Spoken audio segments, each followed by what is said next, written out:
संहिता लगना बच्चों के भविष्य पर कहीं ना कहीं लात लगने वाली बात है। अब आप लोग सोचेंगे कि आखिरकार मैं ऐसा क्यों कह रही हूँ, तो एक बार इन सबके चेहरे ना ध्यान से देख लीजिए। ये वही बच्चे हैं जो लगभग सुबह इतनी जल्दी आ जाते हैं और इतनी बड़ी आस लेकर आते हैं कि हमारी जो दिक्कत है शायद इसका समाधान जो है डिप्टी कमिश्नर निकाल दे, यानी कि डीसी महोदय। लेकिन बता दूं, शाम का समय हो चुका है, सुबह से लेकर भूखे प्यासे यहाँ पर सभी बच्चे बैठे हैं, महिलाएं यहाँ पर है। और सबसे बड़ी बात मैं आपको बता दूं, महिलाएं यानी कि इन बच्चों की माँ भी मौके पर पहुंची है। माता जो है कोने में बैठी है और लगातार वो भी जो है वेट कर रही है कब डीसी महोदय आए और कब जो है इन बच्चों की मुलाकात हो, कब मेरे बच्चे जाकर जो उनसे मिले और उसके बाद अपनी जो भी दुविधा है उसको बताए। ये जो आप देख रहे हो इतने सारे डॉक्यूमेंट्स, ये सारे इन्हीं के हैं और कहीं ना कहीं मेरे हिसाब से पास हो चुके थे और अब अचानक से इनको पता चलता है कि चुनाव आचार संहिता लगी हुई है, जिसकी वजह से अब कुछ नहीं हो सकता। और इस तरह के शब्द कोई और नहीं, पता है कौन कहता है? सर नमस्कार।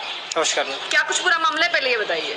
मैम, मेरा नाम सोनू सिंधड़ है और हम सब का सिलेक्शन CPLO पद में AS की और LC की पोस्ट पे हुआ है और तकरीबन 10 और 15 तारीख, इन 2 तारीखों में हमारे ऑफर लेटर भी जारी हो चुके हैं। हमारे ज्वाइनिंग के लिए कॉलिंग भी आ चुकी है क्रेडिट विभाग की तरफ से, फैमिली आईडी डिपार्टमेंट से हम बोल सकते हैं, उनकी तरफ से कॉल भी आ चुकी है और उन्होंने हमें कहा कि ADC ऑफिस में आप रिपोर्ट कीजिए, आप अपने अब तक रिपोर्ट क्यों नहीं किया है। तो उन्हें हमने जब बताया कि ADC ऑफिस में पहुँचाना है तो हम यहाँ अगले ही दिन यहाँ सुबह पहुँच गए हैं और आने के बाद हमने ADC साहब से बात करने की कोशिश की, काफ़ी समय लगा लेकिन उसके बावजूद भी उनसे बात हुई। देन उन्होंने हमें जवाब दिया कि भाई आचार संहिता लग चुकी है, मैं आपको ज्वाइनिंग नहीं दे सकता। अच्छा, जिसमें आपकी ज्वाइनिंग हुई है वो एक्चुअल में क्या है और किसको लेकर, जो किसके संबंधित में है, जिसको लेकर आपका जो है यहाँ पर कितने कैंडिडेट हो रहे हैं ये बताइएगा। मैम, यहाँ तकरीबन 250 से 300 करीब वो बच्चे अभी बाकी हैं जिनकी ज्वाइनिंग होनी बाकी है। इससे पहले तकरीबन 600 टोटल थे जिनमें से काफी की ज्वाइनिंग हो चुकी है और वो अपने काम पे भी जा चुके हैं, अपनी पंचायत में पहुंच चुके हैं। CPLO creed panchayat local operator की ये पोस्ट थी जिसके लिए हमने अप्लाई किया था।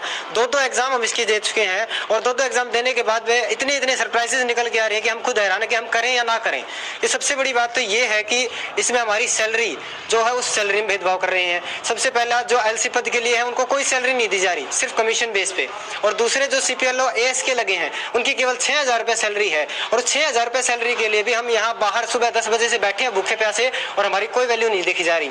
ADC ऑफिस से हमें जवाब मिलता है कि भाई आपकी कोई ज्वाइनिंग नहीं है, अभी आपको आचार संहिता की वजह से कोई हम यहाँ पर रिपोर्टिंग नहीं कर सकते, आपकी ज्वाइनिंग नहीं है, आपकी रिपोर्टिंग है और रिपोर्टिंग हम कर नहीं सकते, हमारे पास कोई कुछ से कोई नोटिफिकेशन नहीं आया हुआ है। ADC ऑफिस से इस तरह का जवाब मिल ही गया था, तो मेरे हिसाब से आप लोगों ने हार क्यों नहीं मानी अब तक?